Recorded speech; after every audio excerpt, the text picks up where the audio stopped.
அதிகாரம் 30வது வசனத்தை யாராவது சத்தமாய் வாசிக்கலாம். யாத்திரையாகமம் 30:30. ஆரோனும் அவன் குமாரரும் எனக்கு ஆசாரிய ஊழியம் செய்யும்படிக்கு நீ அவர்களை அபிஷேகம் பண்ணி அவர்களை பரிசுத்தப்படுத்துவாயாக. ஆரோனும் அவன் குமாரரும் எனக்கு ஆசாரிய ஊழியம் செய்யும்படிக்கு வாசிங்க. நீ அவர்களை அபிஷேகம் பண்ணி பரிசுத்தப்படுத்துவாயாக. ஆண்டவருக்கு ஆசாரிய ஊழியம் செய்வதற்கு நபர்கள் தேவை. பழைய ஏற்பாட்டில் ஒருவர் தான் பிரதான ஆசாரியராக இருக்க முடியும். அவங்க குடும்பத்தில் இருக்கிறவர்கள் மற்ற ஆசாரிய ஊழியங்களை செய்ய முடியும். ஆராதனை என்பது எல்லாராலும் செய்ய முடியாது. ஊழியம் என்பது எல்லோராலும் செய்ய முடியாது. தேவன் யாரை பிரித்தெடுத்திருக்கிறாரோ, யாரை அபிஷேகம் பண்ணியிருக்கிறாரோ அவர்கள் தான் அந்த ஊழியத்தை செய்ய முடியும். நீங்க பாத்தீங்கன்னா ஆரோனையும் அவன் குமாரரையும் அப்படின்னா, ஆண்டவர் ஒருவனை அழைத்தால், ஆண்டவர் ஒருவனை அபிஷேகம் பண்ணினால் அது அவனோடு நிற்பது கிடையாது. தலைமுறை தலைமுறையாய் ஆண்டவர் அந்த ஊழியத்தை செய்ய வைக்க வேண்டும் என்று விரும்புகிறார். அல்லேலூயா. பழைய ஏற்பாட்டின் காலகட்டத்தில் ஒரு நபரை ஆசாரிய ஊழியத்துக்காக தெரிந்தெடுக்கிறார். அந்த குடும்பத்தை ஆசாரிய ஊழியத்துக்காக தெரிந்தெடுக்கிறார். ஆனா புதிய ஏற்பாட்டின் காலகட்டத்தில் வெளிப்படுத்தின விசேஷம் 1ஆம் அதிகாரம் 6வது வசனம் இப்படி சொல்லுகிறது. வாசிக்கலாம். வெளிப்படுத்தல் 1ஆம் அதிகாரம் 6வது வசனம். நம்மிடத்தில் அன்பு கூர்ந்து தமது இரத்தத்தினாலே நம்முடைய பாவங்களற நம்மை கழுவி நம்முடைய பிதாவாகிய தேவனுக்கு முன்பாக நம்மை ராஜாக்களும் ஆசாரியர்களும் ஆக்கின அவருக்கு மகிமையும் வல்லமையும் என்றென்றைக்கும் உண்டாவதாக. அல்லேலூயா. பழைய ஏற்பாட்டின் காலகட்டத்தில் ஆரோன் என்றவனை பிரித்தெடுத்து அவனையும் அவன் குமாரனையும் ஆசாரிய ஊழியம் செய்ய வைக்கும்படியாக அவர்களை பிரித்தெடுத்து அபிஷேகம் பண்ணி பரிசுத்தம் பண்ணி ஆசாரிய ஊழியத்தை செய்தார். ஆனால் இன்றைக்கு நம்ம எல்லாரையும் ஆண்டவர் அழைத்திருக்கிறார். அல்லேலூயா. எத்தனை பேர் விசுவாசிக்கிறீங்க? நம்ம ராஜாக்களும் ஆசாரியர்களுமாய் மாற்றி இருக்கிறார். சொல்லுங்களேன், ஆண்டவரே என்னை ஆசாரிய ஊழியம் செய்யும்படி அழைத்ததற்காய் நன்றி, அபிஷேகம் பண்ணினதற்காய் நன்றி, என்னை பிரித்தெடுத்ததற்காய் நன்றி. எத்தனை பேர் சந்தோஷமா இருக்கிறீங்க? ஆண்டவர் உங்களை அழைத்திருக்கிறார். நீங்க பெண்களா இருக்கலாம், நீங்க ஆண்களா இருக்கலாம், நீங்க சிறுவர்களா இருக்கலாம், நீங்க வாலிபர்களா இருக்கலாம். நீங்கள் விசுவாசித்தால் தேவ மகிமையை காண்பீர்கள்.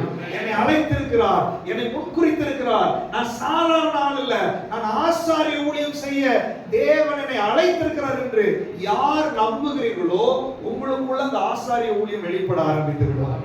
அல்லேலூயா. இந்த ஆசாரிய ஊழியம் உங்களோடு நிற்காது. நீங்கள் அதை செய்ய ஆரம்பித்தால் ஆண்டவர் ஒருத்தரை பிடிச்சா அது தலைமுறை தலைமுறையாய் அவருக்கு சேவை செய்கிற ஒரு ஊழியமாய் மாறப் போகிறது. அல்லேலூயா. எத்தனை பேருக்கு ஆசை என் தலைமுறையும் ஆண்டவரை சேவிக்கணும்னு சொல்லுங்க.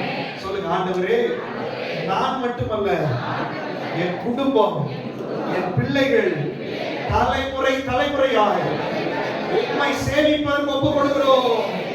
நாங்கள் விக்கிரகத்துக்கு அடிமை அல்ல, ஜீவனுள்ள தேவனை ஆராதிக்கும்படி, ஜீவனுள்ள தேவனுக்கு சேவை செய்யும்படி எங்களை ஒப்புக் கொடுக்கிறோம். எங்களை ஒப்புக் கொடுக்கிறோம். ஆண்டவர் வருகை தாமதித்தால் நம்முடைய தலைமுறைகள் ஆண்டவரை சேவிக்க ஆரம்பிக்கும். நம்முடைய தலைமுறைகள் நம்ம அறிந்து கொண்டதை விட, நம்ம சேவை செய்ததை விட பல மடங்கு அதிகமாய் தேவன் அவர்களை பயன்படுத்த போகிறார். அல்லேலூயா. அல்லேலூயா. நம்முடைய ஆண்டவர் தலைமுறை தலைமுறையாய் நம்மை ஆசீர்வதிக்கிறார். 1000 தலைமுறைகளுக்கு இரக்கம் செய்கிற தேவன் நம்முடைய ஆண்டவராய் இருக்கிறார். அல்லேலூயா. சோ ஆரோனை பிரித்தெடுத்து அவர்களை அபிஷேகம் பண்ணினார். அபிஷேகம் பண்ணப்பட வேண்டும். ஊழியம் நடக்க வேண்டும் என்றால், ஆசாரிய ஊழியம் நடக்க வேண்டும் என்றால் அபிஷேகம் ரொம்ப முக்கியம். இயேசு கிறிஸ்து ஞானஸ்நானம் பெற்று கரையேறினார். உடனே வானம் திறக்கப்பட்டது. பரிசுத்த ஆவியானவர் புறாவை போல ரூபம் கொண்டு அவர் மேலே வந்து இறங்கினார். பரிசுத்த ஆவியினால் அவர் நிரப்பப்பட்டார். ஆவியில நிரப்பப்பட்ட உடனே வனாந்தரத்துக்கு கொண்டு போகப்பட்டார். பிசாசுக்கு எதிராய் செயல்பட ஆரம்பித்தார். அன்று முதல் 3 வருஷம் பரலோக ராஜ்யத்தினுடைய பிரதிநிதியாய் தேவன் வல்லமையான ஊழியத்தை செய்து முடித்தார். அல்லேலூயா. சீசர்கள் இயேசுவுக்கு பின்பாக வந்தார்கள். 12 பேரும். அது மாத்திரமல்ல, 120 பேர் அடங்கிய ஒரு கூட்டம் அன்றைக்கு இயேசு கிறிஸ்து உயிர்த்தெழுந்த போது மேலறையிலே கூடியிருந்தார்கள். ஆண்டவர் சொன்னாரு, நீங்க ஊழியத்துக்கு போக வேண்டாம், நீங்க ஆசாரிய ஊழியம் செய்ய வேண்டாம், நீங்க வெயிட் பண்ணுங்க, வாக்குத்தத்தம் நிறைவேறாமல் நீங்க இதை செய்யக்கூடாது. உடனே 50வது நாளில, 50வது நாள் என்பது பரிசுத்த ஆவியானவருடைய நாள், பெந்தேகோஸ்தே நாள். அந்த 50வது நாளில மீண்டுமாய் பரிசுத்த ஆவியானவர் அங்கே இறங்க ஆரம்பித்தார். அந்த அறை முழுவதும் நிரப்பப்பட ஆரம்பித்தது. யாரெல்லாம் வாஞ்சையோடு இருந்தார்களோ, நான் ஆசாரிய ஊழியம் செய்ய வேண்டும், இயேசுவை பின்பற்ற வேண்டும், இயேசுவுக்காய் வாழ வேண்டும் என்ற தாகம் யாருக்குள்ள இருந்துச்சோ அவர்களை அந்த ஆவியானவர் நிரப்ப ஆரம்பித்தார். அவர்கள் வேறு பாஷைகளை பேச ஆரம்பித்தார்கள், அந்நிய பாஷைகளை பேச ஆரம்பித்தார்கள். அவர்கள் வேறு மனிதர்களாய் மாறினார்கள். அன்று முதல் சுவிசேஷம் உலகமெங்கும் பரவ ஆரம்பித்து விட்டது. ஹல்லேலூயா. எதிர்ப்புகள் இருந்தது, போராட்டம் இருந்தது, பிரச்சனைகள் இருந்தது. ஆனால் சுவிசேஷத்தை அடக்க முடியவில்லை, அபிஷேகத்தை அடக்க முடியவில்லை, ஊழியத்தை அடக்க முடியவில்லை, ஆசாரிய ஊழியத்தை அடக்க முடியவில்லை. இன்னைக்கு கூட ஆண்டவர் சொல்றாரு, நீங்கள் ராஜாக்கள், நீங்கள் ஆசாரியர்கள், நீங்கள் தெரிந்து கொள்ளப்பட்டவர்கள், நீங்கள் அழைப்பை பெற்றவர்கள், ஊழியம் செய்ய வேண்டும் என்ற வாஞ்சை உங்களுக்கு இருக்கிறது. ஆனால் இன்னைக்கு ஆண்டவர் சொல்றாரு, அபிஷேக தைலம் உன் தலைமையில வரணும், அபிஷேகிக்கப்பட வேண்டும். இந்த அபிஷேகம் உன் மேல இருந்தால் உன்னை கண்ட்ரோல் பண்ணுவதற்கு சத்துருவால் முடியாது, உன்னை தடை செய்வதற்கு சத்துருவால் முடியாது. உனக்குள் இருக்கிற அபிஷேகத்தை தடுத்து நிறுத்துவதற்கு உன்னால் கூட முடியாது. எவன் அபிஷேகம் பண்ணப்படுகிறானோ, எவன் மேல் அந்த அபிஷேக தைலம் விழுகிறதோ அவன் பரலோகத்தினுடைய கண்ட்ரோலுக்கு போகிறான், அவன் ஆவியானவருடைய கண்ட்ரோலுக்கு போகிறான். ஆவியானவருடைய நதி அவனுக்குள்ள பாய ஆரம்பிக்கும், ஆவியானவர் அவனை பயன்படுத்த ஆரம்பிப்பார். இன்னைக்கு ஆண்டவர் சொல்றாரு, அப்படிப்பட்ட அபிஷேக தைலத்தை ஊழியம் செய்ய வாஞ்சியா இருக்கிற உங்க தலைமையில போட போகிறார் ஆண்டவர். ஹல்லேலூயா. அந்த அபிஷேக தைலம் அவனை பரிசுத்தப்படுத்துகிறது. ஒருவேளை நம்மளால முயற்சி எடுக்கிறோம், போராடுகிறோம், ஆண்டவரே உமக்காக வாழ முடியல, பிசாசு தளர்த்துகிறான், போராட்டம் கொடுக்கிறான், கவலைப்படாதீங்க. அபிஷேக தைலம் உங்க மேல விழுந்தாலே அபிஷேகம் உங்களை பரிசுத்தப்படுத்த ஆரம்பிக்கும். அபிஷேகம் பண்ணப்பட்டவன் பாவத்தில் நீடிக்க முடியாது, அபிஷேகம் பண்ணப்பட்டவன் பாவ செயல்களில் தொடர முடியாது. ஒருவேளை மனுஷீகத்துல பலவீனம் வரலாம், துள்ளி குதித்து எழும்ப ஆரம்பித்து விடுவீர்கள். சோர்வு வரலாம், ஆவியானவர் உங்களை தட்டி எழும்ப ஆரம்பித்து விடுவார், புதிய பலனை கொடுக்க ஆரம்பித்து விடுவார். அபிஷேகம் என்பது ஒரு முறை கிடையாது. நீங்க தாகிக்க தாகிக்க தாகிக்க நதி உங்களுக்குள்ள பாய்ந்து கொண்டே இருக்கும். ஹல்லேலூயா, ஹல்லேலூயா. எத்தனை பேர் அந்த அபிஷேகம் வேண்டும் விரும்புறீங்க? ஆரோனையும் அவன் குமாரனையும் அபிஷேகம் பண்ணி ஊழியத்திற்காக பிரித்தெடுக்கிறார் ஆண்டவர். இன்னைக்கு ஆண்டவர் சொல்றார், அநேக அபிஷேகம் பண்ணப்பட்ட தேவ பிள்ளைகள், அநேக ஊழியத்தின் மேல வாஞ்சி உள்ளவர்கள் உங்களை பிரித்தெடுக்க வேண்டும் என்று தேவன் விரும்புகிறார்.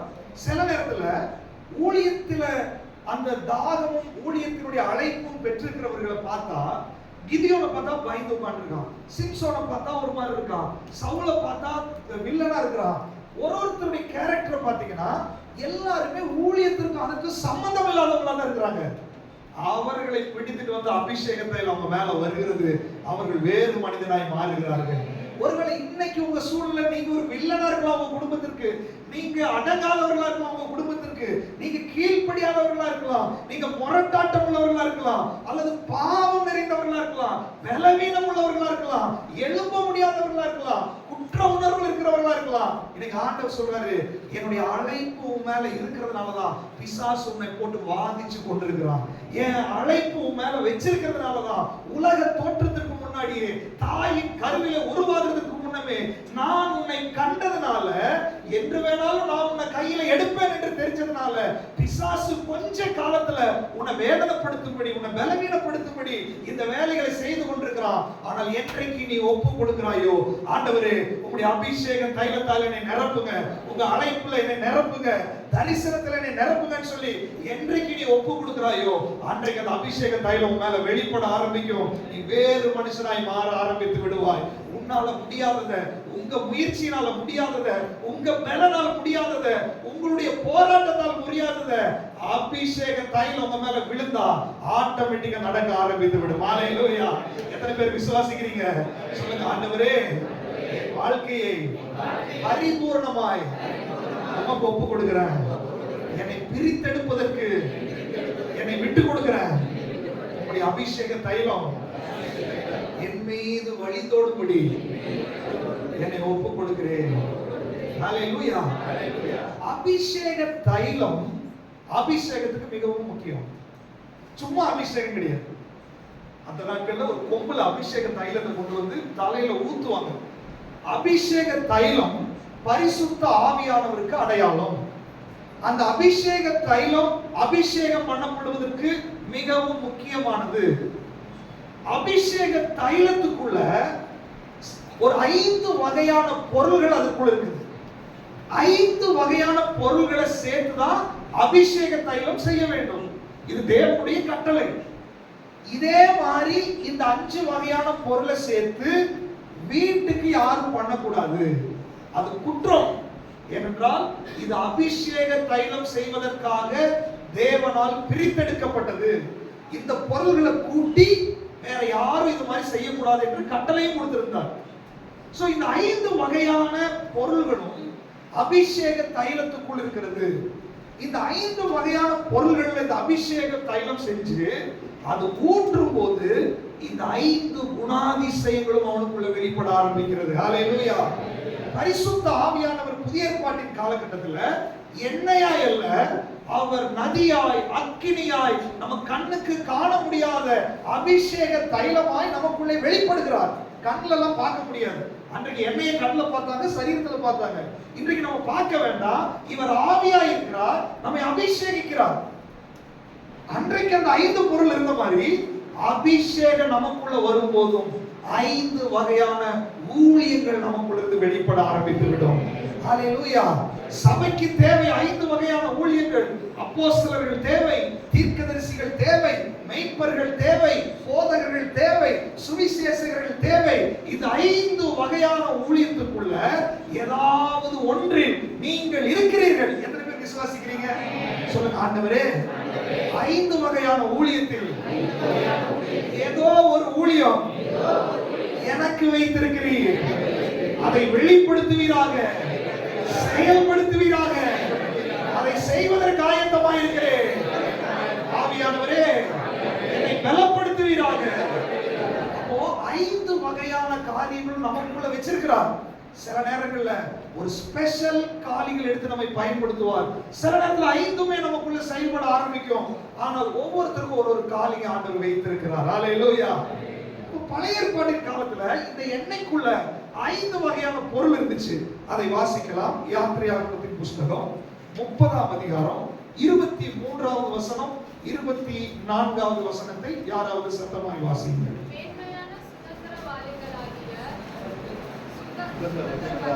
சுகந்த வர்க்கங்களாகிய சுத்தமான வெள்ளை போலத்தில்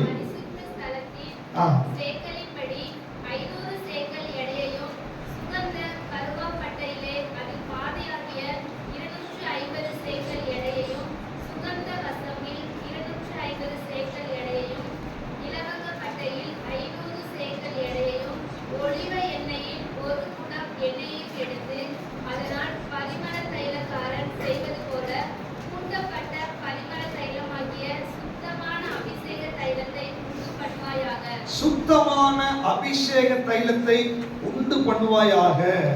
இங்க பாத்தீங்கன்னா வெள்ளை போலம், சுகந்த கருவாப்பட்டை, சுகந்த வசம்பு, லவங்கப்பட்டை, ஒலிவ எண்ணெய். இந்த 5 பொருள்களையும் சேர்த்து இந்த எண்ணெயை உருவாக்க வேண்டும். அந்த எண்ணெயை தான் ஆசாரியனுடைய தலையில ஊற்ற வேண்டும்.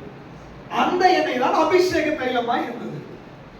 இந்த 5 பொருள்களுக்குள்ள சில ஆவிக்குரிய குணாதிசயங்கள் அதற்குள்ளாக இருக்கிறது. அது 5 பரிசுத்த ஆவியானவருக்குள்ளேயும் இருக்கிறது. இன்னைக்கு அந்த அபிஷேக தைலம் நம்ம மேல விழும்போது இந்த 5 குணாதிசயங்களை ஆண்டவர் நமக்குள்ள வைக்க போகிறார். அது மட்டும் கிடையாது, 5 வகையான ஊழியங்களையும் நமக்குள்ள செயல்படுத்த போகிறார். எத்தனை பேர் வாஞ்சையா இருக்கிறது? ஹல்லேலூயா. நம்ம பார்க்க போறோம். முதலாவது வெள்ளை போளம். இந்த வெள்ளை போளம் ஒரு வகையான மரத்திலிருந்து, அதை கிழித்து, இந்த ரப்பர் மரத்துல ரப்பர் கிழிச்சு எடுப்பாங்க தெரியுங்களா, அந்த மாதிரி கிழித்து அதிலிருந்து வருகிற பிசின், ஒரு ரெட் கலர்ல கலந்த மாதிரி ஒரு பிசின் வருமா, அந்த பிசினை எடுத்து அதை தனியே வச்சு அது ஹார்ட் ஆகும். அதை வச்சுதான் இந்த வெள்ளை போளத்தை என்ன பண்றாங்க, உண்டாக்குகிறார்கள். இது ஒரு விலை உயர்ந்த பொருள், இது ஒரு வாசனை பொருள். அப்ப இந்த வெள்ளை போளம் ஒரு மரத்துக்குள்ளிருந்து வெளிப்படுகிறது. அது கிழிக்கப்பட்டு அதுக்குள்ளிருந்து வெளிப்படுகிறது. இன்னைக்கு ஆண்டவர் சொல்றாரு, இந்த வெள்ளை போளத்தினுடைய சுபாவம் என்னவென்றால், அதை கிழித்து அதுக்குள்ளிருந்து அந்த பிசின் வெளிப்பட்டு அநேகருக்கு சுகந்த வாசனையா இருப்பதற்கு தன்னை ஒப்பு கொடுக்கிறது போல, முதலாவது ஒப்பு கொடுக்கிற ஒரு தன்மை நமக்குள்ளே வேண்டும். ஆண்டவருடைய நம்முடைய சித்தத்துக்கு என்ன ஒப்பு கொடுக்கிற ஆண்டவர், உங்களுடைய சித்தத்துக்கு என்னை அர்ப்பணிக்கிறேன், அர்ப்பணிக்கப்பட்ட ஒரு வாழ்க்கை, அதுதான் வெள்ளை போல நமக்கு குறிக்கிறது. நான் ஊழியம் செய்யணும், ஆண்டவருக்காக செயல்படணும் அப்படின்னு உங்களுக்கு விருப்பம் இருக்கிறது உண்மையே, அது நல்லது. ஆனால் இன்னைக்கு ஆண்டவர் சொல்றாரு, அந்த அந்த அந்த அந்த விருப்பத்திற்குள்ளாக ஒரு அர்ப்பணிப்பு நமக்கு தேவை. அதை கிழித்து அதிலிருந்து அந்த பிசின் வெளிப்படுகிறது. எத்தனை பேர் இன்னைக்கு அர்ப்பணிக்கணும்னு சொல்லி விரும்புறீங்க? அர்ப்பணிக்கணும். அந்த பிசின் பாருங்க, அதுக்கு தனக்கு உள்ள இருக்கிறத வெளிப்படுத்துது அந்த மரம். நீங்க அர்ப்பணிச்சா உங்களுக்குள்ள என்னெல்லாம் வச்சிருக்கிறாரோ அதை எடுத்து ஜனங்களுக்கு தேவன் வெளிப்படுத்த ஆயத்தம் உள்ளவராய் இருக்கிறார். ஹல்லேலூயா. இந்த முதலாவது வெள்ளை போளம் அப்போஸ்தல ஊழியத்துக்கு அடையாளமாய் சொல்லப்பட்டிருக்கிறது. ஒருவேளை இன்னைக்கு அப்போஸ்தலர்கள் இதற்குள்ள இருக்கலாம், அப்போஸ்தல ஊழியம் உங்களுக்குள்ள இருக்கலாம். இன்னைக்கு ஆண்டவர் சொல்றாரு, அப்படிப்பட்ட அழைப்பையும் தரிசனத்தையும் பெற்றவர்கள் உங்களை அர்ப்பணிக்கிறதுக்கு நீங்கள் தயாராக வேண்டும். அப்போஸ்தல ஊழியம் என்பது பாடுகள் வேதனைகள் மத்தியில தன்னை அர்ப்பணிக்கிற ஒரு ஊழியம். அப்போஸ்தல ஊழியம் என்பது தனக்குள் இருக்கிறதை எல்லாம் எடுத்து ஜனங்களுக்கு பகிர்ந்தளிக்கக்கூடிய ஊழியம். அப்போஸ்தல ஊழியம் என்பது தேவனுடைய விருப்பத்திற்கு தன்னை முழுவதுமாய் விட்டு கொடுக்கிற ஒரு ஊழியம். இன்னைக்கு ஆண்டவர் இதுக்குள்ள இருக்கிற அப்போஸ்தலர்களை அபிஷேகம் பண்ண வேண்டும் என்று விரும்புகிறார். ஹல்லேலூயா. எத்தனை பேருக்கு ஆசையா இருக்கிறது, ஆண்டவரே இந்த ஊழியத்துல நான் பங்கெடுக்கணும், ஆண்டவரே நான் சமர்ப்பணம் பண்ற ஆண்டவரே, அர்ப்பணிக்க போற ஆண்டவரே. வாயில திறந்து சொல்வீங்களா? ஒரு வெள்ளை கோலத்தை போல நான் என்னை அர்ப்பணிக்க போற ஆண்டவரே. சொல்லுங்க, வாயில திறந்து சொல்லுங்களேன், வாயில திறந்து சொல்லுங்களேன். பரிசுத்த ஆவியானவர் சில அப்போஸ்தல அபிஷேகம் பண்ணப்பட்ட தேவ பிள்ளைகளுக்குள்ளாக அதை பதிப்பிப்பாராக, அதை உள்ளே பதிப்பிப்பாராக. ஒரு தரிசனம் உங்களுக்குள்ள உருவாகட்டும், ஒரு அர்ப்பணிக்கப்பட்ட வாழ்க்கை உங்களுக்குள்ள உருவாகட்டும். ஜனங்களுக்காக, சபைக்காக, தேசத்துக்காக தன்னை அர்ப்பணிக்கப்பட்ட வாழ்க்கை உருவாகட்டும். அப்போஸ்தலன் பவுல் தன்னை அர்ப்பணித்தார். தன்னுடைய இயேசு கிறிஸ்து எப்படி அவர் தன்னை ஊற்றினாரோ, பவுல் சொல்றாரு, நான் பான பலியாய் வார்க்கப்பட்டு போகிறேன்.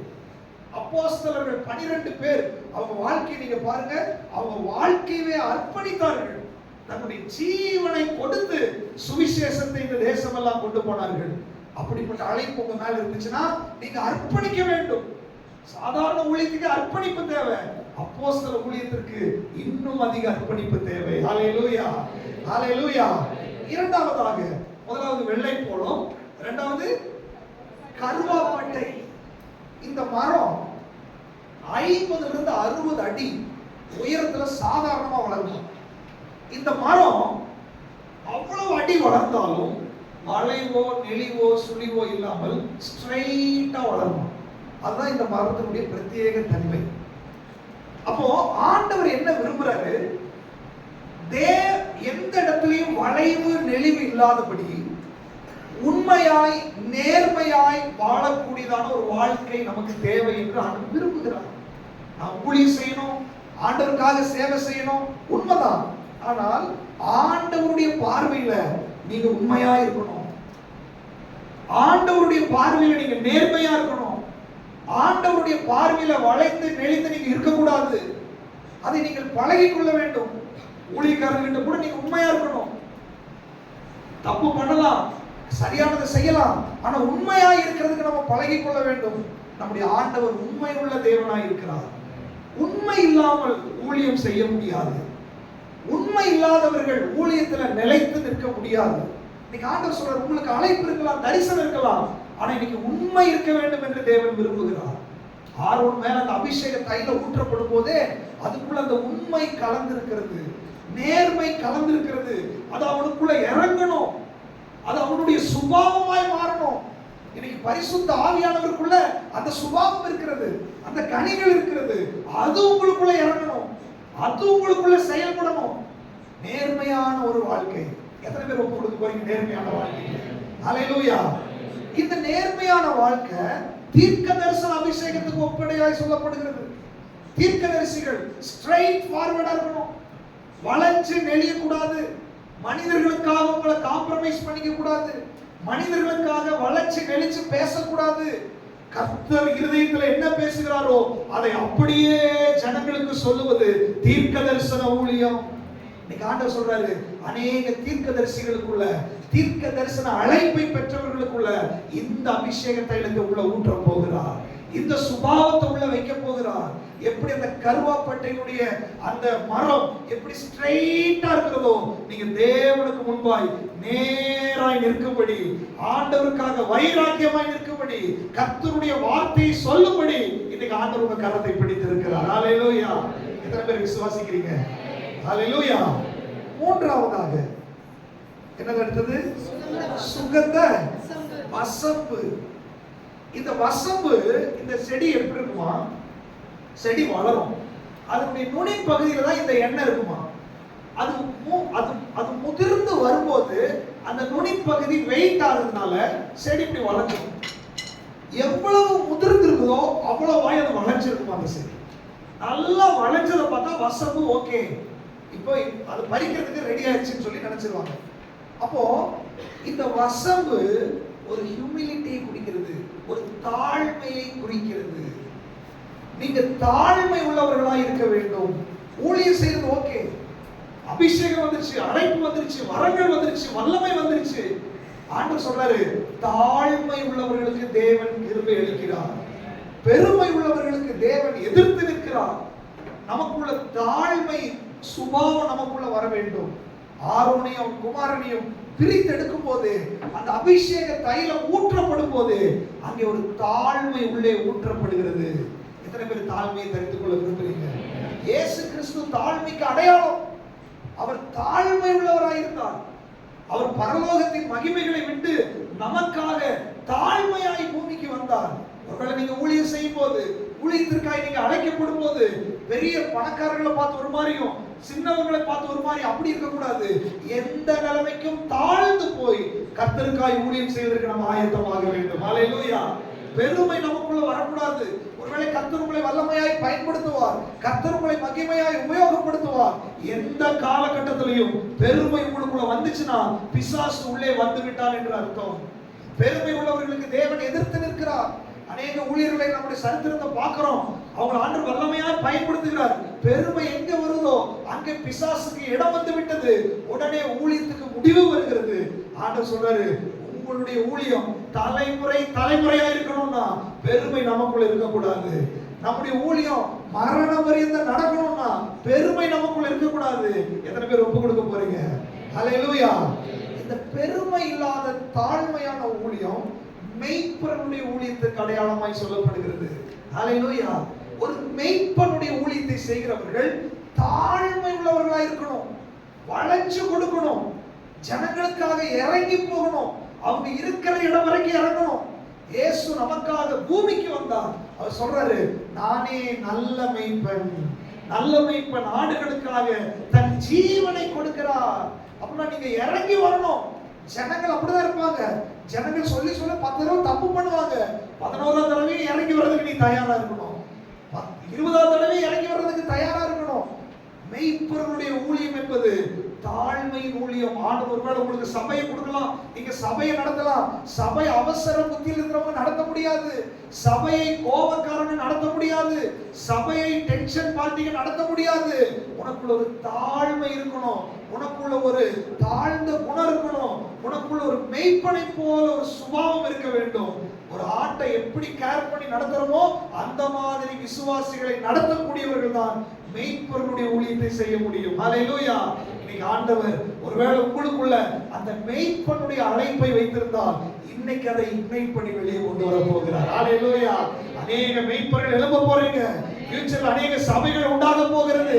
சபையை நடத்துகிறவர்களை ஆண்டவர்களை மாற்றுவார். தாழ்மை தரித்திருக்கிறவர்களை மாற்றுவார். அப்படிப்பட்ட பொறுமையை கொடுப்பார், நிதானத்தை கொடுப்பார். இயேசு கிறிஸ்துவை போல ஊழியம் செய்யறதுக்கு ஆண்டவர் உங்களுக்கு உதவி செய்வார். ஹல்லேலூயா. ஹல்லேலூயா.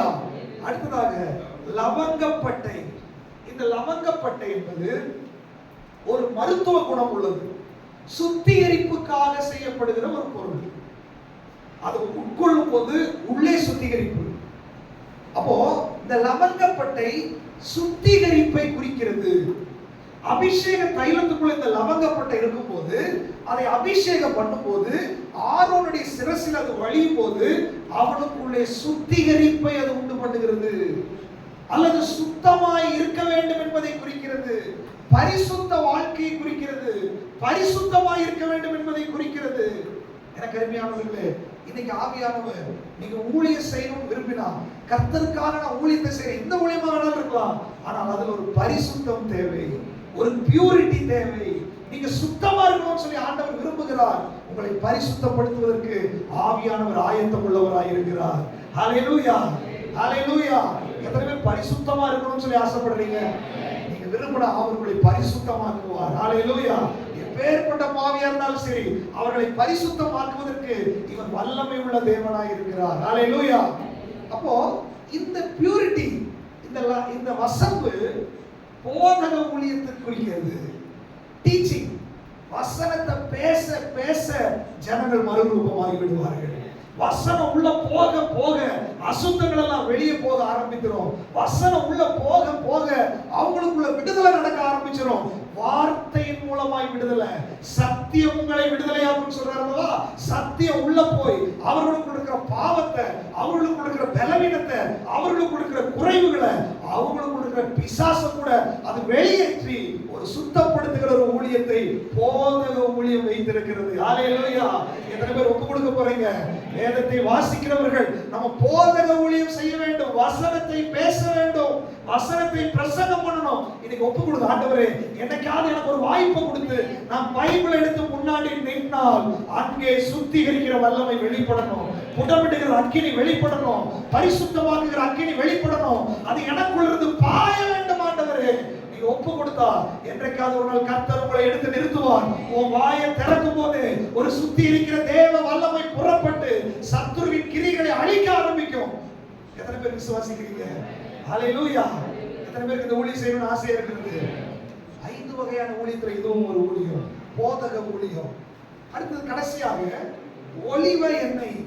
இந்த ஒலிவ எண்ணெய், இந்த ஒலிவ பழத்தை உடைச்சு நொறுக்கி கசக்கி அரைச்சு அதுல அந்த சாறை எடுத்து அதை ஹீட் பண்ணி அதை எவாபரேட் பண்ணி அதை எக்ஸ்ட்ராக்ட் பண்ணி என்னென்னமோ பண்ணி அப்படிதான் ஒலிவ எண்ணெய் என்ன பண்றாங்க? தயாரிக்கிறாங்க. அப்போ உடைக்கப்படுகிற ஒரு இருதயம் வேண்டும். நான் ஊழியம் செய்யணும், ஆண்டவருக்காக செயல்படணும் அப்படின்னு நீங்க விரும்பினால் நீங்க உடைக்கப்படுறதுக்கு ஒப்பு கொடுக்கணும். ஆண்டவர் உங்களை உடைப்பாரு, உங்களை நொறுக்குவாரு, உங்களை புடமிடுவாரு. ஆனால் அதுக்கு நீங்க விட்டு கொடுத்தால் ஆண்டவர் உங்களை ஒரு ஒலிவ எண்ணெய் போல பயன்படுத்த ஆரம்பிப்பார். ஹல்லேலூயா. ஊழியம் என்பது பஞ்சமத்தியில் நடக்கிறதல்ல. பாடுகள் இருக்கும், வேதனைகள் இருக்கும், அவமானங்கள் இருக்கும், குடும்பத்துல பிரச்சனை வரும், பிள்ளைகளுக்கு பிரச்சனை வரும், பண பிரச்சனை வரும், பொருளாதார பிரச்சனை வரும், எல்லாரும் எதிர்ப்பாங்க, சொந்த பந்தங்கள் எல்லாம் எதிர்ப்பாங்க. இதற்கு மத்தியில நீ நின்றால் நீ ஒலிவ எண்ணெயாய் மாறி விடுவாய். ஹல்லேலூயா. இதற்கு மத்தியில நீ நின்றால் கர்த்தர் உன்னை வல்லமையாய் பயன்படுத்துவார். எத்தனை பேர் இந்த ஊழியத்தை செய்யணும்னு ஆசைப்படுறீங்க? ஹalleluya. இது சுவிசேஷ ஊழியத்துக்கு ஒப்பனையாய் சொல்லப்படுகிறது.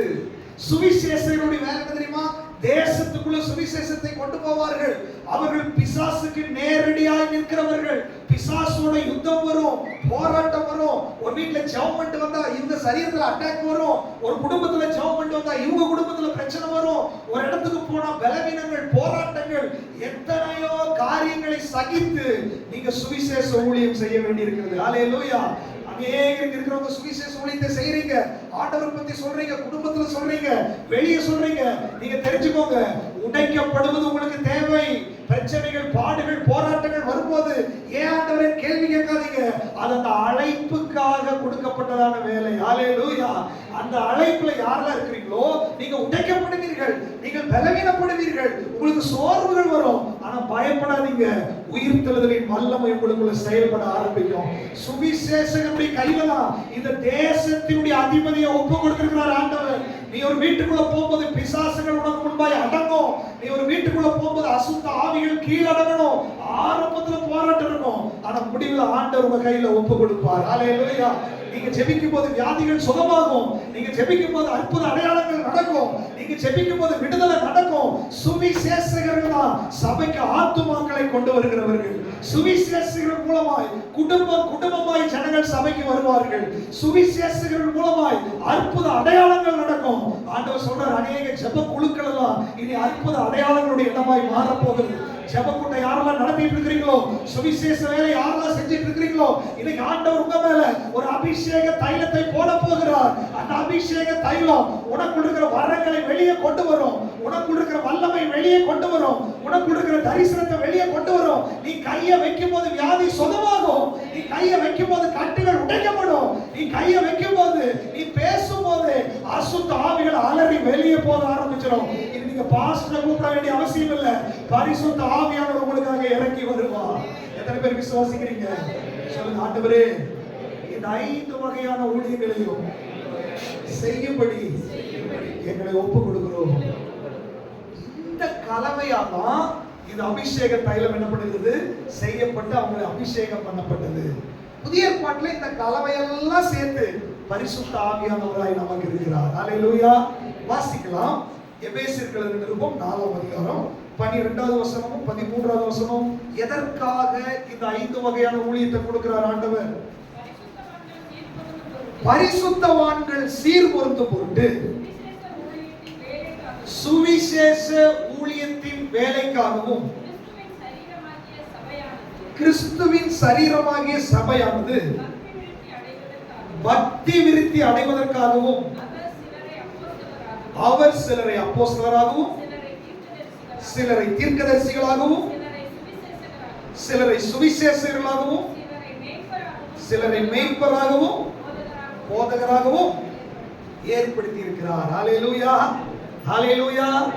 இந்த 5 வகையான ஊழியத்திற்குள்ளாக ஏதோ ஒரு ஊழியம் எனக்கு இருக்குதுன்னு சொல்லி நம்புறவங்க ஒரு ஹalleluya சொல்லுங்க. இருக்குதா உங்களுக்கு? அப்ப நீங்க கண்டிப்பா ஊழியத்துல செயல்பட்டு தான் ஆகணும். எதற்காக ஊழியம்? எதற்காகனா சபை பக்தி விருத்தி அடைவதற்காக. சபை அதிகமாய் பக்தி விருத்தியில வளர்வதற்கு உங்களுடைய ஊழியம் தேவை. பரிசுத்தவான்கள் சீர்பொருந்தும் பொருட்டு, அப்படின்னா பரிசுத்தவான்கள் ஒழுங்கான வாழ்க்கை வாழ்வதற்கு உங்க ஊழியம் தேவை.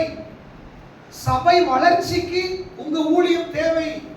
சபை பரிசுத்தமாவதற்கு உங்க ஊழியம் தேவை. நம்ம சபையில் இருக்கிற பிள்ளைகள் எல்லாம் சாட்சியாய் மாறுவதற்கு உங்க ஊழியம் தேவை. நம்ம சபையில் இருக்கிற அத்தனை பேரும் பரலோகத்துக்கு வர்றதுக்கு உங்க ஊழியம் தேவை. சபைக்குள்ள இல்லாதவர்கள் சபைக்குள்ள கொண்டு வருவதற்கு உங்க ஊழியம் தேவை. எத்தனை பேர் நம்புறீங்க? அப்போ இந்த அழைப்பையும் தரிசனத்தையும் பெற்றவர்கள் நீங்க ஏதோ இனி விசுவாசி மாதிரி சபைக்கு என்ன பண்ணக்கூடாது, வரக்கூடாது. நீங்க நினைக்கலாம், அப்ப எங்களுக்கு நீங்க வாய்ப்பே கொடுக்க மாட்டேங்கிறீங்களே. முன்னாடி வந்து நின்று மைக்க பிடிச்சாதான் வாய்ப்புன்றது கிடையாது. நீங்க சபையில வந்து அந்த சேர்ல உட்கார்ந்தாலே உங்களுடைய ஊழியம் நடந்து கொண்டிருக்கிறது என்று அர்த்தம். நீங்க அங்கிருந்து ஆண்டவரே அப்படின்னு சொன்னாலே உங்களுக்கு கொடுக்கிற அழைப்பும் தரிசனமும் செயல்பட ஆரம்பிக்கும். ஆண்டவரே நீங்க மகிமைப்படுத்த உங்களுக்குள்ள இருக்கிற தரிசனம் வெளியே வர ஆரம்பிக்கும். நீங்க ஆண்டவர் சொல்றாரு, இங்க இருக்கிற எல்லாத்துக்குள்ள அழைப்பு இருக்கிறது, தரிசனம் இருக்கிறது. நீங்க அந்த தரிசனத்தோட சபையில வந்து உட்காருங்க. அந்த தரிசனத்தை கட்டவிழ்த்து விடுங்க, அந்த அழைப்பை கட்டவிழ்த்து விடுங்க. ஒரு நாள் வரும், ஆண்டவர் உங்களை ஒரு இடத்துல பயன்படுத்த ஆரம்பிப்பார். உங்களுக்கான ஸ்டேஜ் ஒரு நாள் ஆண்டவர் வச்சிருக்கிறாரு. அந்த ஸ்டேஜை வச்சதுக்கு அப்புறம் என்ன பண்றதுன்னு தெரியாம நீங்க முழிக்க கூடாது. இப்பொழுதே நீங்கள் ஆயத்தமாகுங்கள். ஹல்லேலூயா. அப்போஸ்தலர்கள் ஆயத்தமாகுங்கள், தீர்க்கதரிசிகள் ஆயத்தமாகுங்கள், சுவிசேஷகர்கள் ஆயத்தமாகுங்க, மெய்ப்பர்கள் ஆயத்தமாகுங்க, போதகர்கள் ஆயத்தமாகுங்க. ஒரு நேரம் வரும், பேசுகிறவர்கள் நீங்கள் அல்ல, பரிசுத்த ஆவியானவரே உங்களுக்கு பேச ஆரம்பிப்பார். ஹல்லேலூயா. எத்தனை பேர் விசுவாசிக்கிறீங்க? சொல்லுங்க, ஆண்டவரே எனக்கு கொடுக்கப்பட்ட அழைப்பை நான் விசுவாசிக்கிறேன், வரங்களை நான் விசுவாசிக்கிறேன். அவைகளை சபை வளருவதற்காக, சபையின் பக்தி விருத்திக்காக, சுவிசேஷ வேலைக்காக நான் ஒப்பு கொடுக்கிறேன். என்னை பயன்படுத்தும், என் மூலமாய் உம்முடைய வல்லமை வெளிப்படட்டும், உம்முடைய நாமம் மகிமைப்படட்டும். ஆரோனை போல என்னை அழைத்ததற்காக நன்றி, அபிஷேகித்ததற்காக நன்றி. உம்முடைய வேலையை செய்ய என்னை ஒப்பு கொடுக்கிறேன். ஹல்லேலூயா. எத்தனை பேர் உண்மையிலே விசுவாசிக்கிறீங்க? உங்களுக்குள்ள அந்த அழைப்பு இருக்கிறது, உங்களுக்குள்ள அந்த தரிசனம் இருக்கிறது. ஆண்டவர் இன்னைக்கு உங்களை வேறு பிரித்துக் கொண்டிருக்கிறார், உங்களை செயல்படுத்த போகிறார். இந்த சபைக்குள்ளே எல்லாத்தையும் பயன்படுத்த முடியாது. ஆனா விசுவாசிங்க, அழைப்பை தரிசனத்தை பெற்றவர்கள் ஒரு குறிப்பிட்ட நாள் வரும், நீங்கள் ஒரு ஊழியத்துல வல்லமையாய் செயல்படுகிறவர்களாய் மாறிவிடுவீர்கள். சில வருடங்களுக்கு முன்பாக 2-3 வருஷத்துக்கு நினைக்கிறேன், சென்னைக்கு ஒரு வீட்டுக்கு பிரயாணம் போயிருந்தோம். அங்க வெள்ளை போட்டு ஒரு பிரதர் வந்து உட்கார்ந்துருக்காரு. அவர் மேல அழைப்பு இருக்கிறது, தரிசனம் இருக்குன்னு சொல்லி அன்னைக்கு ஜெபம் பண்ணி வந்தோன்னா அவர் வந்து தனியா பேசினார். ஐயா, நான் ரொம்ப சோர்ந்து போய் வந்தேன், ரொம்ப போராட்டமா வந்தேன், எனக்குள்ள இருக்கிற அழைப்பை நீங்க சுட்டி காமிச்சிட்டீங்க அப்படின்னு துள்ளி குதிச்சு எழுந்து சந்தோஷமாய் போனார். நேற்றைக்கு அவர் போன் பண்ணாரு, பாஸ்டர் நான் ஒரு சபையை ஆரம்பிச்சுட்டேன், நீங்க சாயங்காலம் ஜெபம் பண்ணுங்க. நான் சொன்ன முன்னூர்ல இருப்பேன், பரவாயில்ல நீங்க ஜெபம் பண்ணுங்க, நான் சபையை ஆரம்பித்து விட்டேன். இன்னைக்கு சபை போதகராய் மாறிவிட்டார். ஹல்லேலூயா, ஹல்லேலூயா. சாதாரண நபர்கள் தான் ஒதுக்கப்பட்டவர்கள். பட் தரிசனம் உனக்குள் இருந்தால், அபிஷேகம் உனக்குள் இருந்தால், படிப்பு வேண்டாம், அனுபவம் வேண்டாம், வேதறிவு வேண்டாம், அபிஷேகம் தரிசனம் உனக்குள் இருந்தால் உன்னை பட்டணங்களில, கிராமங்களில, ராஜ்யங்களில எடுத்து பயன்படுத்துவதற்கு அவரால் முடியும். ஹல்லேலூயா. இருக்கிற அநேகர் பட்டணங்களை அசைக்க போகிறவர்களாய் மாற போறீங்க. இருக்கிற அநேகர் கிராமங்களை அசைக்க போறீங்க. இருக்கிற அநேகர் ராஜ்யங்களுக்கு கடந்து போக போறீங்க. கர்த்தருடைய நாம மகிமைக்காக நீங்கள் பயன்படுவதை பார்த்து அநேகர் ஆச்சரியப்படுவார்கள். ஓ, இந்த சாதாரணமான ஜனங்கள் மூலமாய் தேவன் எப்படி மகிமைப்படுகிறார் என்று சொல்லி அழைப்பையும் தரிசனத்தை பெற்ற தேவ பிள்ளையே, உன்னை வெளியே கொண்டு வருகிற நாட்கள் வந்து கொண்டிருக்கிறது. ஹல்லேலூயா. எத்தனை பேர் விசுவாசிக்கிறீங்க? இப்படிப்பட்ட ஆரோனை கூப்பிட்டு தான் ஆண்டவர் சொல்றாரு, அவனை நீங்க அபிஷேகம் பண்ணு, அவனை அவன் பிள்ளைகளை அபிஷேகம் பண்ணு, பரிசுத்தப்படுத்து. ஏன்? என்னுடைய வேலையை செய்ய வேண்டும். இன்னைக்கு ஆண்டவர் அதே அபிஷேகத்தை நமக்குள்ள கட்டவிழ்த்துக்க போகிறார். எதுக்கு தெரியுமா? ஆண்டவருடைய வேலை அவசரமா இருக்கிறது.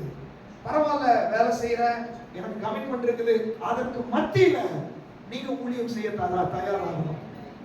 ஃபோர்ஸ் பண்ணி கிடையாது. நல்லா கவனிச்சுக்கோங்க, உங்களுக்குள்ள ஒரு ஏவுதல் வரணும். எனக்குள்ள அந்த அழைப்பு இருக்கிறதுனால நான் எப்படியாவது ஊழியத்துல இன்வால்வ் ஆக போறேன். நாங்க இழுத்து நீங்க வர்றதில்லை, நீங்க ஒரு ஸ்டெப் எடுத்து வச்சு பாருங்க, அபிஷேக தைலம் உங்க கூடவே வர ஆரம்பிக்கும். நீங்க ஜெபிக்கும் போது, நீங்க பேசும்போது அவருடைய வல்லமை வெளிப்பட ஆரம்பிக்கும். நீங்க முடங்கி கிடக்கிறவர்கள் ஞாயிற்றுக்கிழமை வந்துட்டு போறவங்களா இருந்தா உங்களை ஆண்டவர் பயன்படுத்தவே மாட்டார். நான் வர்றேன், நான் செயல்படுறேன் என்று சொல்லுகிற சாதாரணமான ஜனங்களை தேவன் பயன்படுத்த போகிறார். ஒருவேளை இதே சபையில சாதாரணமா இருக்கிறவங்களை ஆண்டவர் வல்லமையாய் பயன்படுத்த போகிறார். அன்றைக்கு நீங்க பார்த்து ஐயோ நான்லாம் பயன்பட முடியல என்று சொல்லி நீங்க கவலைப்படக்கூடாது. இன்னைக்கு நீங்க யாரா இருந்தாலும் பரவாயில்ல, ஆண்டவரே நான் சாகிறதுக்குள்ள என்னை நீங்க வல்லமையா பயன்படுத்துறத நான் பார்க்கணும் ஆண்டவரே என்று ஒரு வார்த்தை நீங்க சொல்லுங்க. கர்த்தர் உங்களை பயன்படுத்த போகிறார். ஹல்லேலூயா.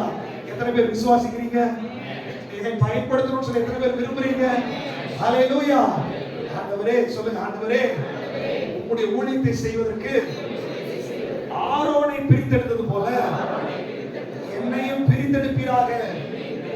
அபிஷேக தைலத்தை ஊற்றுவீராக. 5 குணாதிசயங்களை எனக்குள்ள வைப்பீராக. 5 வகையான ஊழியங்களை கொடுப்பீராக. என்னை ஒப்பு கொடுக்கிறேன். ஹalleluya. வாசிக்கலாம் லேவியராகமத்தின் புத்தகம் 8ஆம் அதிகாரம் 12வது வசனம். லேவியராகமம் 8ஆம் அதிகாரம் 12வது வசனம். அபிஷேக தைலத்திலே கொஞ்சம் ஆரோனுடைய சிரசின் மேல் வார்த்து அவனை பரிசுத்தப்படுத்தும்படி அபிஷேகம் பண்ணினான். நல்லா தெரிஞ்சுக்கோங்க. அபிஷேக தைலத்திலே கொஞ்சம் எடுத்து ஆரோனுடைய சிரசிலே வார்த்து அவனை அபிஷேகம் பண்ணினான். ஆரோனுடைய விருப்பம் இல்லாம இது நடந்திருக்குமா? சொல்லுங்க. நான் வரல அப்படின்னு சொல்லியிருந்தாருன்னா இதை செஞ்சிருப்பாங்களா? சொல்லுங்களேன். அப்ப அவர் மனமும் வந்து இந்த வேலைக்கு நான் வர்றேன்றதுனாலதான் அந்த அபிஷேக தைலம் வந்துச்சு. இன்னைக்கு ஆண்டவர் சொல்றாரு, விருப்பம் இல்லாதவர்களுக்கு அந்த அபிஷேகம் என்ன பண்ணாது? வராது. நான் வர்ற ஆண்டவரே, என்னை பயன்படுத்துங்க ஆண்டவரே என்ற தாகம் உங்களுக்குள்ள இருந்துச்சுன்னா நீங்க யாரா இருந்தாலும் பரவாயில்ல, அந்த அபிஷேக தைலம் உங்க தலைமையில தேடி வர ஆரம்பிச்சு. நீங்க நடுவுல உட்காந்துருக்கலாம், முன்னாடி உட்காந்துருக்கலாம், பின்னாடி உட்காந்துருக்கலாம், நீங்க வீட்டுல கூட இருக்கலாம், உங்களை தேடி அபிஷேக தைலம் வர ஆரம்பிச்சு. ஹalleluya. புதிய ஏற்பாட்டின் காலகட்டத்துல அந்த அறை முழுவதும் அபிஷேக தைலம் நிரம்பிச்சு. இது அன்லிமிட்டெட். அன்னைக்கு கொஞ்சம் ஒரு ஆளுக்கு தான் கொஞ்சம் எடுத்த அபிஷேகம். புதிய ஏற்பாட்டுல அப்படி இல்ல, எல்லார் மேலும் இந்த அறை முழுவதும் நிரம்பிச்சு. இன்னைக்கு நம்ம பழைய ஏற்பாடா புதிய ஏற்பாடா? அப்ப இன்றைக்கு இந்த அறை முழுவதும் பரிசுத்த ஆவியுடைய அபிஷேக தைலம் வந்திருக்கிறது. புதிய ஏற்பாட்டினுடைய ஸ்டாண்டர்ட் என்ன தெரியுமா? ஆரோன் போய் நின்னு அவர் எடுத்து வார்க்கிறது அப்படி பழைய ஏற்பாடு. புதிய ஏற்பாட்டில் அப்படி இல்ல, ஆல்ரெடி இந்த அறை முழுவதும் வந்திருக்கிறது. நான் தாகமா இருந்தால் அது எனக்குள்ளே நிரப்பப்பட ஆரம்பிக்கும். ஹalleluya. அப்போஸ்தலர் 2ஆம் அதிகாரம் அதுதான் சொல்லுது. அவர்கள் கூடியிருந்த இடம் முழுவதையும் நிரப்பிச்சு. அதுக்கப்புறம் அவர்கள் ஒவ்வொருவரையும் அது நிரப்ப ஆரம்பித்தது. இன்னைக்கு அந்த ஒவ்வொருவருடைய லிஸ்ட்ல நீங்க இருக்கணும்னு சொல்லி தேவன் விரும்புகிறார். நீங்க ஒப்பு கொடுக்கணும். ஆண்டவரே, இன்னைக்கு இந்த அறை முழுவதும் அந்த அபிஷேக தைலம் நிரம்பி இருக்கிறது அல்லவா? அது சிலருக்கு மட்டும் இல்லப்பா, எல்லாருக்கும் தானே. என்னை நிரப்புங்க ஆண்டவரே, என்ன ஒப்பு கொடுக்கிற ஆண்டவரே, அதற்கு தடையை மாற்றுங்க ஆண்டவரே. உங்களுக்கு அந்த தாகம் இருந்தால் இன்றைக்கு அந்த அபிஷேக தைலம் உங்க மேல விழ போகிறது, உங்களை நிரப்ப போகிறது. நீங்க ஆவியில நிறைய போகிறீர்கள், ஆவியில நிறைச்சு மகிமைப்படுத்த போகிறீர்கள். உங்களுடைய நாவு அந்நிய பாஷைகளை பேச போகிறது, தேவனை மகிமைப்படுத்த போகிறீர்கள். உங்களுக்கு ஊழியம் புறப்பட போகிறது. ஹalleluya. அபிஷேக தைலம் ஆரோனுடைய தலைமையில வந்தாச்சு. அதுக்கப்புறம் என்ன நடந்துச்சு? அது இந்த 133ஆம் சங்கீதத்துல வாசிக்கிறோம். வாசிக்க சங்கீதம் 133 1 முதல் 3 வரைக்கும்.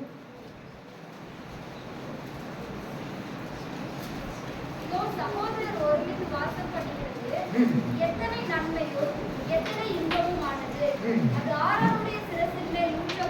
அது ஆரோனுடைய சிரசின் மேல் ஊற்றப்பட்டு அவனுடைய தாடிகளில் வழிகிறதும் அவனுடைய அங்கியில் இறங்குகிறதுமான நல்ல தைலத்துக்கும் எர்மோன் மேலும் சீயோன் பர்வதங்களின் மேலும் இறங்கும் பனிக்கும் ஒப்பாயிருக்கிறது. அவ்வளவுதானா? அங்கே கர்த்தர் என்றென்றைக்கும் ஆசீர்வாதத்தையும் ஜீவனையும் கட்டளையிடுகிறார். நல்லா தெரிஞ்சுக்கோங்க. அந்த அபிஷேக தைலம் தலை மேல வரும்போது, ஊற்றப்படும் போது, அது அன்லிமிட்டடா இருக்கிறதுனால ஆரோனுடைய தாடி, அன்னைக்கு அவங்க தாடி வச்சிருந்தாங்க இல்லையா, தாடியில வழிகிறது, அங்கில வழியுது, அப்படியே கீழே வரைக்கும் என்ன பண்ணுது. அப்போ அபிஷேக தைலம் அவனுடைய வெளிப்பிரகாரம் முழுவதையும் மூடுகிற ஒரு தைலமாய் அங்கு மாறுகிறது. நல்லா கவனிச்சுக்கோங்க. பரிசுத்த ஆவியினுடைய அபிஷேக தைலம் உங்க மேல விழுகுது அப்படின்னா உங்களுடைய வெளியில ஒரு டிவைன் கவரிங் உங்களுக்குள்ள நடக்க ஆரம்பித்து விடும். ஒரு ஆவிக்குரிய வல்லமை உங்களை மூட ஆரம்பிக்கும். எலிசா தீர்க்கதரிசி சொல்றாரு, இவருடைய கண்ணை கொஞ்சம் திறங்க ஆண்டவரே. கண்ணை திறக்கும் போது அக்கினி மயமான ரதங்கள் அவனை சுற்றி இருக்கிறது. அபிஷேகம் பண்ணப்பட்டவனை சுற்றியும் அக்கினி மயமான ரதங்கள் இருக்கும். அபிஷேகம் பண்ணப்பட்டவனை மாந்திரிகம் தொட முடியாது. அபிஷேகம் பண்ணப்பட்டவனை செய்வனை தொட முடியாது. அபிஷேகம் பண்ணப்பட்டவனை சத்துரு தொட முடியாது. சர்ப்பங்களையும் தேள்களையும் மிதிப்பீர்கள், சத்துருவின் சகல வல்லமை மேற்கொள்ளுவீர்கள், ஒன்றும் உங்களை சேதப்படுத்தாது. காரணம் அபிஷேக தைலம் உன்னை கவர் பண்ணி கொண்டிருக்கிறது. ஆண்டவர் சொல்றாரு, ஒருவேளை ஊழியத்துல ஸ்டெப் எடுத்து சில பலவீனங்கள் போராட்டங்கள் அப்படி இப்படி இருந்திருக்கலாம். பட் இன்னைக்கு ஆண்டவர் உன்னை அதிகாரப்படுத்துகிறார். ஒரு கவரிங் உனக்குள்ள போடுகிறார். அபிஷேக தைலம் தலை மேல வரும். அது தலை மேல மாத்திரமல்ல, உன்னை மூட ஆரம்பித்து விடும். எத்தனை பேருக்கு வாஞ்சியா இருக்குது? என்னை மூடுங்கப்பா, உங்க அபிஷேகத்தால் என்னை மூடுங்க, உங்களுடைய கவரிங்கால் என்னை மூடுங்க. வாய்களை திறந்து சொல்லுங்க. பரிசுத்த ஆவியானவர் உங்களை மூட போகிறார். சத்துரு உங்களை தொட முடியாது. இதுவரை அட்டாக் பண்ண பிசாசு உங்களை தொட முடியாது. இதுவரை உங்களை பலவீனப்படுத்தின சத்துரு இனி வெட்கப்பட்டு போவா. ஒரு டிவைன் ப்ரொடெக்ஷன் இன்றைக்கு அபிஷேகம் உங்களுக்கு கட்டளையிட போகிறது. அடுத்தது அது எர்மோன் மேல, மலை மேல இறங்குகிற பனி கோப்பனையா இருக்கிறது. அந்த பனி கொஞ்சம் கொஞ்சம் கொஞ்சம் கொஞ்சமாய் அந்த மலைக்குள்ள இறங்கி அதை நனைக்கிறது போல எனக்கு வெளியில ஆயில் ப்ரொடெக்ஷன், உள்ளே பனி போல இறங்குகிறவருடைய வல்லமை என்னுடைய உள்ளான மனுஷனுக்குள்ள பலத்தின் மேல் பலனை கொடுக்கிறது. சங்கீதம் 19 சொல்லுகிறது, என் கொம்பை காண்டாமிருகத்தின் கொம்பை போல மாற்றுகிறீர், புது எண்ணெயால் என்னை அபிஷேகம் பண்ணுகிறீர். அப்போஸ்தலர் 1:8 சொல்லுகிறது, பரிசுத்த ஆவி உங்களிடத்தில் வரும் பொழுது நீங்கள் பலனடைவீர்கள். கர்த்தருக்கு காத்திருக்கிறவர்கள் கழுகுகளை போல செட்டைகளை அடித்து எழும்புவார்கள். அவர்கள் ஓடினாலும் இளைப்படையார்கள், நடந்தாலும் சோர்ந்து போவார்கள். கர்த்தருடைய வல்லமை அவர்கள் மேலே வெளிப்படும். இதுவரைக்கும் நீ உடைச்சு போயிருக்கலாம், இதுவரைக்கும் நீ துக்கப்பட்டிருக்கலாம், இதுவரைக்கும் உன்னுடைய உள்ளான மனுஷனை தகர்த்து போயிருக்கலாம். மற்றவருடைய வார்த்தையினால, மற்றவருடைய சூழ்ச்சியினால, பிசாசின் தந்திரத்தினால நீ உள்ளான மனுஷனை உடைக்கப்பட்டிருக்கலாம். பட் இன்னைக்கு அந்த பரிசுத்த ஆவியுடைய தைலம் ஒரு எர்மோன் மலையின் மேல் இறங்குகிற ஒரு பனிக்கு ஒப்பனையாய் உன்னுடைய உள்ளுக்குள்ள இறங்குகிறது. இந்த 5 வகை குணாதிசயங்களை உனக்குள்ளே ஸ்தாபிக்கிறது. உன்னுடைய கேரக்டர் குறித்து உனக்கு கவலை இருக்கிறார், நீ கவலைப்படாத. இதோ இந்த அபிஷேக தைலம் உனக்குள்ள தாழ்மையை கொடுக்கும். அபிஷேக தைலம் உனக்குள்ள ஒரு ஹம்பிள்னஸ் கொடுக்கும். உனக்குள்ள உடைக்கப்படுகிற அனுபவத்துக்கு விட்டு கொடுக்கிறதை கொடுக்கும், ஒப்பு கொடுப்பதை கொடுக்கும். அபிஷேக தைலம் நேர்மையா இருக்கிறது உனக்கு உதவி செய்யும். உன் கேரக்டரை மாற்ற போகிறது, உன் கேரக்டரை மாற்ற போகிறது. அபிஷேக தைலம் வேறு மனுஷனாய் மாற்ற போகிறது. ஆரோனுடைய தலைமையில் அது ஊற்றப்பட்ட உடனே அது உள்ளேயும் வேலை செய்து வெளியேயும் வேலை செய்கிறது.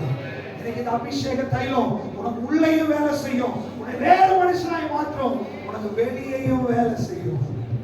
அது கடைசி அந்த வசனம் சொல்லுகிறது, அங்கே அவர் ஆசீர்வாதத்தையும் ஜீவனையும் அங்கே கர்த்தர் என்றென்றைக்கும் ஆசீர்வாதமும். இன்னைக்கு இந்த அபிஷேக தைலம் மேல வரும்போது உனக்கு வெளியில ஒரு ப்ரொடெக்ஷன், உனக்கு உள்ள ஒரு பலன், ரெண்டையும் கொடுத்துட்டு அவர் சொல்றாரு, மகனே மகளே, நீ எனக்கு ஊழியம் செய்வதற்கு ஒப்பு கொடுத்ததுனால, அபிஷேக தைலம் மேல வர்றதுக்கு நீ உன்னை விட்டு கொடுத்ததுனால என்றென்றைக்குமான ஆசீர்வாதம், என்றென்றைக்குமான ஜீவன். ஒருவன் எனக்கு ஊழியம் செய்வானானால் பிதாவானவர் அவனை கனம் பண்ணுவார். அநேகரை ஆண்டவர் பிரித்தெடுக்கிறார். அபிஷேக தைலம் என்றென்றைக்குமான ஜீவன், என்றென்றைக்குமான ஆசீர்வாதம். தலைமுறை தலைமுறையாய் இதை தடுப்பதற்கு பிசாசால முடியாது, இதை தடுப்பதற்கு மனிதனால முடியாது, உன்னுடைய தரிசனத்தை தடுப்பதற்கு சத்துருவால முடியாது. கர்த்தரும் பட்சத்தில் நிற்பார், கர்த்தருக்காக யுத்தம் செய்வார். எழும்பு சீயோனே, உன் வல்லமையை தரித்துக் கொள். நீ ஒரு இடத்துக்கு போகும்போது, நீ ஒரு வீட்டுக்கு ஜெபம் பண்ண போகும்போது அங்கே ஜீவன் உண்டாகும், அங்கே ஆசீர்வாதம் உண்டாகும். நீ போகிற வீடு ஆசீர்வதிக்கப்படும், நீ போகிற வீடு ஜீவன் உண்டாகும்.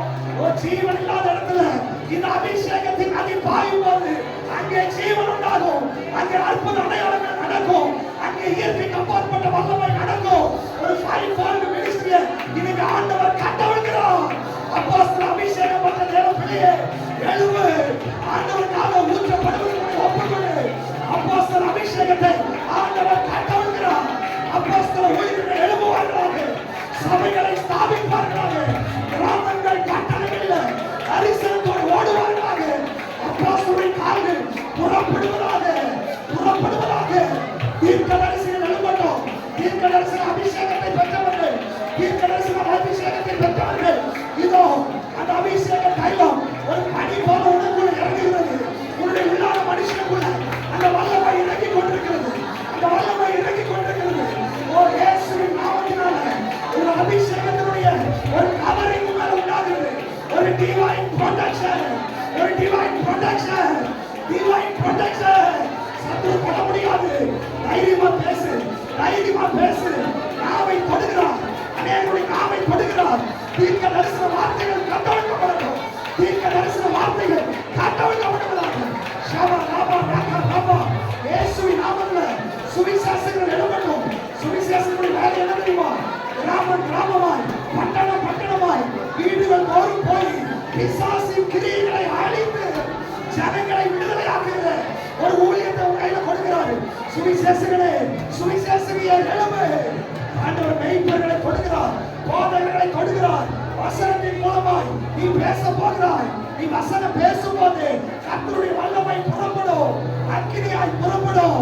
ஒரு மெய்ப்பர்கள் நீ சபையை நடத்தக்கூடிய விசேஷித்த கிருபைகள் இன்னைக்கு ஆண்டவர் கட்டவிழ்க்கிறார். ஃபைவ் ஃபோல்ட் மினிஸ்ட்ரியை இன்னைக்கு பரிசுத்த ஆவியானவர் கட்டவிழ்த்துக் கொண்டிருக்கிறார். எத்தனை பேர் விசுவாசிக்கிறீங்க? அப்படியே எழுந்து நிற்கலாமா? அப்படியே உங்க கரங்களை வானத்துக்கு நேரம் உயர்த்தி, ஆண்டவரே இப்படிப்பட்ட ஒரு மேன்மையான ஊழியத்தை எனக்குள்ள நீங்க வச்சிருக்கிறதுக்கு நன்றி. இன்னைக்கு ஆரோடு என்ன பண்ணார் தெரியுமா? அந்த அபிஷேக தைலம் அவர் மேல விடுவதற்காக அவர் போய் அந்த இடத்துல நின்று தன்னை விட்டு கொடுத்தார். இன்னைக்கு ஆவியானவர் இங்க வந்திருக்கிறார். அந்த பரிசுத்த ஆவியானவர் இந்த இடத்துல இருக்கிறார். நீ விட்டு கொடுக்கும் போது அது நடக்கும். விட்டு கொடுக்கிறதுனா என்ன? நீ பக்கத்துல இருக்கிறவங்களை பார்க்காத, உன் மைண்ட்ல வேற ஏதாவது யோசிக்காத, நீ உன்னை பிடிச்சு நிக்காத. ஆவியானவர் உன்னை தொடும்போது நீ உன்னை விட்டு கொடு, நீ உன்னை விட்டு கொடு. அந்த அபிஷேக தைலம் உனக்கு ப்ரொடெக்ஷனாய் மாறும். அந்த அபிஷேக தைலம் உனக்குள்ள பெலனாய் மாறும். அந்த அபிஷேக தைலம் உனக்குள்ள வல்லமையாய் வெளிப்படும். அந்த அபிஷேக தைலம் உன் மேல இறங்கி கொண்டிருக்கிறது. Thank you Holy Spirit. அப்போஸ்தலர் 2ஆம் அதிகாரத்துல பெந்தேகோஸ்தே நாள் வந்தபோது பரிசுத்த ஆவியானவர் பர்மனன்ட்டா இறங்கினார். அவர் பர்மனன்ட்டா இந்த இடத்துல இருக்கிறார். ஆல்ரெடி அவர் இங்க வந்திருக்கிறார். ஆல்ரெடி இந்த அறை முழுவதும் அவர் நிரப்பி கொண்டிருக்கிறார். யாரெல்லாம் விட்டு கொடுத்து கொண்டிருக்கிறீங்களோ உங்களுக்குள்ள அந்த வல்லமை இறங்கி கொண்டிருக்கிறது. அது பனி போல இறங்கி கொண்டிருக்கிறது, பனி போல இறங்கி கொண்டிருக்கிறது. அந்த நாவை கொடுக்கிறார், நாவை கொடுக்கிறார். அபிஷேகம் பெறாதவங்க விட்டு கொடுங்க. ஆய திறந்த அந்நிய பாஷையில ஜெபம் பண்ணுங்க. பரிசுத்த ஆவியானவர் கொடுக்கிறார், பரிசுத்த ஆவியானவர் கொடுக்கிறார். நிரப்பப்படும். ஒரு ஃபைவ் ஃபோல்ட் மினிஸ்ட்ரியை கட்டவிழ்க்கிறது. 5 வகையான ஊழியர்களை கட்டவிழ்க்கிறார். 5 குணாதிசயங்களை உங்களுக்குள்ள வைக்கிறார். உன்னை வேறு மனுஷனாய் மாற்றுகிறார். உன்னை மறுரூபப்படுத்துகிறார். கர்த்தருடைய வல்லமை மேல இறங்குகிறது. கர்த்தருடைய வல்லமை இறங்குகிறது. கர்த்தருடைய வல்லமை இறங்குகிறது. கர்த்தருடைய வல்லமை இறங்குகிறது. கர்த்தருடைய வல்லமை இறங்குகிறது. அபிஷேக தைலம் ஊற்றப்படுகிறது. கர்த்தருடைய வல்லமை இறங்குகிறது. கர்த்தருடைய வல்லமை இறங்குகிறது. அப்போஸ்தலர் அபிஷேகம், தீர்க்கதரிசன அபிஷேகம், கைகளுடைய அபிஷேகம், வாக்குகளின் அபிஷேகம் கட்டவிழ்க்கப்படுகிறது.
செயல்படுத்துவீராக.